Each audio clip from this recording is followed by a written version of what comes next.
বিসমিল্লাহির রহমানির রহিম।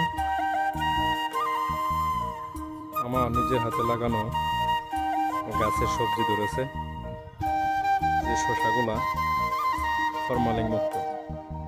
এটাতে কোনো সার দেওয়া হয় নাই, কোনো মেডিসিন দেওয়া হয় নাই, কোনো কীটনাশক নাই, এবং কি এগুলো আসলে খাওয়াটা খুব সুস্বাদু। এবং কি আমি নিজে টেস্ট করেছি, আসলে ফরমালিন যুক্ত যেগুলো সার দেওয়া হয় ওইগুলার টেস্ট আর ওইগুলার টেস্ট রাত্রের দিনে ব্যবধান। আপনারা সবাই চেষ্টা করবেন নিজের হাতে রোপণ করা গাছ, যে কোনো সবজি লাগানোর জন্য বাড়ির আশেপাশে আঙ্গিনায়। যখন আপনার নিজের হাতে গাছে ফল সবজি ধরবে তখন খুব আনন্দ লাগে মনের মাঝে। আর খাইতেও সুস্বাদু। সবাই ভালো থাকেন, ধন্যবাদ সবাইকে।